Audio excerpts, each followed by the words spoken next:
vegan sweet and sour chicken, noodles with prawns, and beef for blood.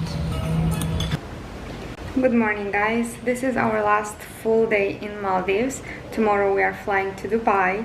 The trip is not over yet, which I'm really excited about because Dubai is gonna be epic. I'll tell you why tomorrow. 2 of my biggest dreams will become true.